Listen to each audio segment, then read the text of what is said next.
शायद बीसीसीआई ने विराट से कोई रिक्वेस्ट वगैरह की ही नहीं, बीसीसीआई खुद चाहती थी कि विराट रिटायरमेंट लें। मतलब ये चीज तो क्लियर थी कि रोको इंग्लैंड के टूर में जाना चाहते थे, दोनों खेलना चाहते थे, लेकिन हुआ क्या?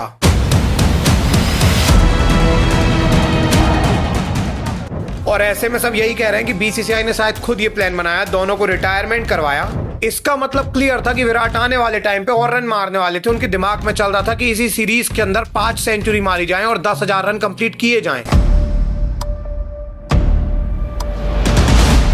मतलब अगर विराट को रिटायरमेंट ही लेनी थी तो ये रणजी मैच जाके क्यों खेले? विराट कोहली और रोहित शर्मा भी रिटायर हो चुके हैं। विराट कोहली ने टेस्ट क्रिकेट से संन्यास ले लिया है। शर्मा ने टेस्ट क्रिकेट को कह दिया है अलविदा। ये दोनों दुनिया के one of the best cricketer हैं। So 7th double 100 for Virat Kohli. इन दोनों ने इंडियन टेस्ट क्रिकेट को जिंदा रखा था। विराट कोहली ने तो सबसे तेज 25 सेंचुरी मारी थी, सारे रिकॉर्ड ये तोड़ते जा रहे थे। हालत ये थी कि एक समय सचिन तेंदुलकर ने बोल दिया था कि विराट या रोहित में से दोनों में से कोई ना कोई मेरा रिकॉर्ड तोड़ ही देगा। पर अभी कहानी ये हो गई कि दोनों के रन मिला भी दिए जाएं तो वो सचिन तेंदुलकर से कम है। बट कैसे रिकॉर्ड ब्रेकर बिना रिकॉर्ड ब्रेक किए रिटायर हो गए? कैसे विराट कोहली 10,000 रन के इतने नजदीक आके रिटायरमेंट ले लेते हैं? कैसे रोको जो इंग्लैंड के लिए प्रिपेयर कर चुके थे, हर जगह जाके बोल चुके थे कि इंग्लैंड में जाके हम परफॉर्म करेंगे, इंग्लैंड टूर से पहले ही रिटायर हो गए? क्या हुआ? क्या बीसीसीआई ने दबाव डाला या फिर किसी और का प्रेशर आया जिसके चलते रोको ने रिटायरमेंट ले ली? आइए आज की इस डिटेल्ड वीडियो में समझने की कोशिश करते हैं why RoKo take retirement from test cricket. देखिए कहानी की शुरुआत 7 मई को होती है जब रोहित शर्मा इंस्टाग्राम में एक पोस्ट डालते हैं। इसमें लिखा था कि टेस्ट क्रिकेट से मेरा अब हो गया, मैं रिटायरमेंट ले रहा हूं और यहाँ पर मैं अब आपको खेलता नहीं दिखूंगा। हालांकि मैं ओडीआई क्रिकेट अभी कंटिन्यू करूंगा और देश को रिप्रेजेंट करूंगा, लेकिन टेस्ट मैंने छोड़ दिया। वेल ये पोस्ट रोहित शर्मा की आई और सबको समझ में आ गया कि रोहित शर्मा भाई रिटायरमेंट ले चुके हैं टेस्ट क्रिकेट से। अब सबको लगा कि रोहित शर्मा शायद अगले WTC के लिए प्रिपेयर नहीं थे और इनकी एज ज्यादा हो गई थी, इसीलिए इन्होंने रिटायरमेंट ले ली। वेल यहाँ तक किसी के मन में कोई सवाल नहीं आया कि बीसीसीआई का दबाव आया होगा, कोई रीजन होगा। सबको लगा कि रोहित का रिटायरमेंट बनता था। ठीक है, एक फेयरवेल मैच बनता था, लेकिन वो नहीं हुआ। पर रोहित ने ठीक टाइम पे रिटायरमेंट ली है। बट इसके जस्ट 3 दिन बाद 10 मई का दिन आता है और यहाँ पे पता लगता है कि विराट कोहली बीसीसीआई से कह रहे हैं कि वो भी रिटायरमेंट लेना चाहते हैं। देखिए रोहित की न्यूज नॉर्मल थी क्योंकि रोहित शर्मा की एज हो रही थी, बीसीसीआई को नया कैप्टन बनाना था, काफी सारी चीजें चल रही थी बैकएंड में।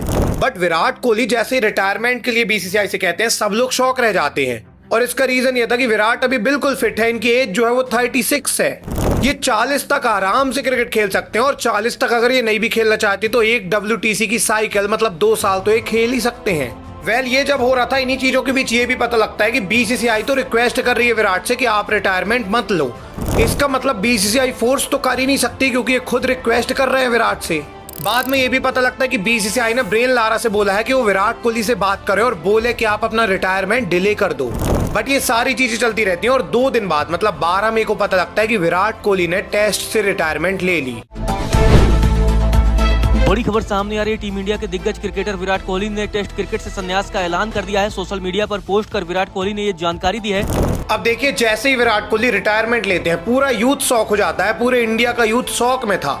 जो भी 18 से 30 साल की उम्र के हैं, ये इसलिए शौक में थे क्योंकि इन्होंने जब से क्रिकेट देखना स्टार्ट किए, जब से रोहित और विराट को देखा है, और 30 से ज्यादा वाले जो हैं इन्होंने सचिन को भी देखा है, तो इनके लिए कोई बड़ी बात नहीं थी। और 18 से कम वालों ने शुभमन को देखा है, बट 18 से 30 वालों ने सिर्फ विराट कोहली को देखा। और जैसे ही इन्होंने रिटायरमेंट ली, सब लोग शौक रह गए। विराट कोहली टेस्ट क्रिकेट को अलविदा कह गए हैं। बट इसके बाद जब सबने ध्यान दिया तो सबको समझ में आया कि विराट कोहली ने अपना लास्ट टेस्ट मैच रणजी का खेला है। मतलब अगर विराट को रिटायरमेंट ही लेनी थी तो ये रणजी मैच जाके क्यों खेले? और इसके बाद सवाल रोहित के साथ भी आ गया कि रोहित शर्मा भी ऑस्ट्रेलिया टूर के बाद जब रिटायरमेंट लेने वाले थे तो ये जाके रणजी की टीम में क्यों पार्टिसिपेट करते हैं? ये क्यों मुंबई की रणजी टीम में गए, पार्टिसिपेट किए, उधर भी फ्लॉप रहे, ट्रोल हुए, उसके बाद ये इंग्लैंड के लिए प्रिपेयर करने लगे। आखिर चल क्या रहा था? वेल ये चीजें तो लोगों के दिमाग में आ रही थी, लेकिन इसके बाद एक इंटरव्यूअर जाता है विराट के कोच के पास और विराट के जो दिल्ली के कोच से, इनसे जब इन्होंने बात की और पूछा विराट के बारे में, तो इन्होंने बताया कि मैंने कुछ हफ्ते पहले विराट कोहली से बात की थी और मैंने पूछा था क्या तुम काउंटी क्रिकेट खेलोगे। इन्होंने ऐसा इसलिए पूछा था क्योंकि आने वाली सीरीज इंग्लैंड में होने वाली थी और उसके लिए क्या विराट प्रिपेयर होने वाले हैं। तो विराट ने क्या बोला? विराट ने बोला मैं सारे क्रिकेट खेलूंगा, अभी जाके मैं इंडिया ए के लिए 2 मैच खेलने वाला हूँ इंग्लैंड में, ताकि मैं प्रिपेयर हो पाऊँ इंग्लैंड सीरीज के लिए। क्योंकि आने वाली इंग्लैंड सीरीज में मुझे 4 से 5 सेंचुरी मारनी है। और विराट ने यह भी बोला कि मुझे 2018 जैसे फॉर्म में वापसी करना है और आने वाले टाइम में रन मारने हैं। इसका मतलब क्लियर था कि विराट आने वाले टाइम पे और रन मारने वाले थे। उनके दिमाग में चल रहा था कि इसी सीरीज के अंदर 5 सेंचुरी मारी जाए और 10,000 रन कंप्लीट किए जाएं। साथ में विराट इतने फिट भी थे कि आने वाली WTC साइकिल वो खेलने वाले थे, ये तो क्लियर था सबको। सेम चीज रोहित शर्मा के सामने आई जब माइकल क्लार्क बताते हैं कि मेरे साथ इनका इंटरव्यू हुआ था और रोहित से जब मैंने पूछा कि तुम क्या इंग्लैंड सीरीज के लिए प्रिपेयर हो, तो रोहित ने यही बोला कि हमने काफी सारे प्लान बनाए हैं। इवन माइकल क्लार्क जो ऑस्ट्रेलिया के वर्ल्ड का विनिंग कैप्टन है 2015 में, इन्होंने खुद बोला कि रोहित शर्मा भले ही ऑस्ट्रेलिया टूर में फ्लॉप रहे हो लेकिन इंग्लैंड में वापसी करेंगे और रोहित अभी खेल सकते हैं, क्योंकि चैंपियन ट्रॉफी फाइनल में हमने देखा कि रोहित कैसी इनिंग खेलते हैं। हमें पता है रोहित में कितना पोटेंशियल है और एज अ कैप्टन वो इंडिया को लीड करेंगे आने वाले इंग्लैंड टूर में। मतलब ये चीज तो क्लियर थी कि रोको इंग्लैंड के टूर में जाना चाहते थे, दोनों खेलना चाहते थे, लेकिन हुआ क्या। अब अगर हम रोहित की बात करें तो वीरेंद्र सहवाग ने बोला कि रोहित शर्मा तो बिल्कुल खेलना चाहते थे इंग्लैंड टूर, उनके अंदर हंगर भी था, लेकिन BCCI नहीं चाहती थी। BCCI तो रोहित को 11 में भी सिलेक्ट नहीं करना चाहती थी, इसीलिए रोहित शर्मा ने रिटायरमेंट ले ली। कुछ रिपोर्ट के हिसाब से BCCI नया कैप्टन बना रही थी और नए कैप्टन में शुभमन गिल को कैप्टन बनाते। ऐसे में रोहित शर्मा किसी के अंडर कैप्टनसी में नहीं खेलना चाहते थे अब, क्योंकि रोहित इतने फिट भी नहीं कि आने वाले टाइम में वो 2-3 साल टेस्ट क्रिकेट खेलते, इसीलिए इन्होंने रिटायरमेंट ले ली। वेल, ये रोहित के रीजन थे रिटायरमेंट के। और इसमें सेकेंड रीजन सबको वैलिड लग रहा था कि नया कप्तान बन रहा था, इसलिए रोहित ने रिटायरमेंट ले ली कि नए कैप्टन के अंडर में क्यों खेला जाए, क्योंकि रिटायरमेंट तो लेना ही है अभी थोड़ी दिन के अंदर। वो वैसे भी रिटायरमेंट लेते ही तो अभी ले ली उन्होंने। यहां तक बात ठीक थी, लेकिन अगर हम विराट की बात करें तो विराट कोहली अभी 10,000 रन कंप्लीट करना चाहते थे, 5 सेंचुरी मारना चाहते थे, 2018 जैसे फॉर्म में वापस आना चाहते थे। इनके दिमाग में चल रहा था कि अगली WTC ये खेल के जाएंगे, लेकिन हुआ क्या कि इन्होंने रिटायरमेंट ले ली। देखिए, किसी भी रिपोर्ट में बिल्कुल क्लियर नहीं है कि विराट कोहली ने रिटायरमेंट क्यों ली है, बट स्पेक्यूलेट किया जा रहा है कि BCCI ने विराट कोहली के ऊपर दबाव डाला और इन्होंने रोहित के ऊपर भी दबाव डाला, इसलिए दोनों ने रिटायरमेंट ले ली। अब ये रोहित के लिए भी शायद वैलिड हो जाए, क्योंकि रोहित ने जैसे ही बोला मैं रिटायरमेंट ले रहा हूँ, BCCI ने कुछ नहीं बोला। बट जब विराट ने बोला मैं रिटायरमेंट ले रहा हूँ, तो BCCI ने तो इनसे रिक्वेस्ट की थी। फिर ऐसे में BCCI विराट के ऊपर दबाव कैसे डाल सकती है। अब ऐसे में ये भी स्पेक्यूलेट किया जा रहा है कि शायद BCCI ने ही ये पूरा फैलाया कि हम रिक्वेस्ट कर रहे हैं विराट से। शायद ऐसा कुछ हुआ ही ना हो, शायद BCCI ने विराट से कोई रिक्वेस्ट वगैरह की ही नहीं। BCCI खुद चाहती थी कि विराट रिटायरमेंट ले। और ऐसा मैं इसलिए कह रहा हूँ क्योंकि BCCI ने बोला कि हम ब्रायन लारा से बात करा रहे हैं विराट की, जैसे 2007 में सचिन तेंदुलकर की इन्होंने VV रिचर्डसन से बात कराई थी और उसके बाद सचिन ने अपना डिले कर दिया था रिटायरमेंट। बाद में सचिन 2011 का वर्ल्ड कप भी जीत गए, बट इन्होंने बोला कि हम ब्रायन लारा से विराट की बात करा रहे हैं और विराट अपना डिले कर देंगे रिटायरमेंट, एक WTC और खेलेंगे।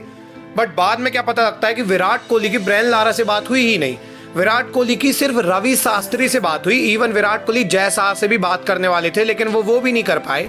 और ऐसे में सब यही कह रहे हैं कि BCCI ने शायद खुद ये प्लान बनाया, दोनों को रिटायरमेंट करवाया और अभी अपने आप को बचाने के लिए खुद ऐसा कह रहे हैं कि हमने रिक्वेस्ट की है विराट कोहली से, क्योंकि विराट कोहली अभी 10,000 रन बनाने वाले थे, ऑलरेडी 9,300 रन बना चुके थे और ये कह रहे थे कि मैं जाके 5 सेंचुरी मारने वाला हूँ। इनके अंदर हंगर था, ये चाहते थे रन बनाना। साथ में अगर विराट कोहली का अगर आप आज से कुछ साल पहले का इंटरव्यू देखेंगे, आज से 10-15 साल पहले का, तो उसमें विराट कोहली कह रहे थे कि मैं यहाँ पे आया हूँ अगर टेस्ट क्रिकेट खेलने, तो मैं चाहता हूँ कि जब मैं रिटायरमेंट लूँ तो मेरा नाम 10,000 रन की लिस्ट में हो। ऐसे में ये 700 रन दूर रह के 10,000 रन से रिटायरमेंट कैसे ले सकते हैं। अब अभी तक कोई चीज क्लियर नहीं है रोहित और विराट के बारे में, ये सिर्फ स्पेक्यूलेट किया जा रहा है कि ऐसा हो सकता है। कुछ दिन बाद वैसे सब कुछ पता लग जाएगा कि एग्जैक्टली क्या हुआ था, दोनों ने रिटायरमेंट क्यों ली। क्योंकि अगर दोनों खिलाड़ी खेलना चाहते थे, दोनों प्रिपेयर थे खेलने के लिए आज से 2 हफ्ते पहले, तो एकदम से इन्होंने रिटायरमेंट ली कैसे। जैसे ही पता लगता है मैं आपको बताता हूँ कि एग्जैक्टली क्या हुआ BCCI के अंदर, कि दोनों के दोनों खिलाड़ी जो लेजेंडरी प्लेयर थे इन्होंने रिटायरमेंट ले लिया। आपको क्या लगता है क्या हुआ होगा, कमेंट सेक्शन में जरूर से बताइएगा। मिलेंगे इसी अगली वीडियो में, तब तक के लिए धन्यवाद।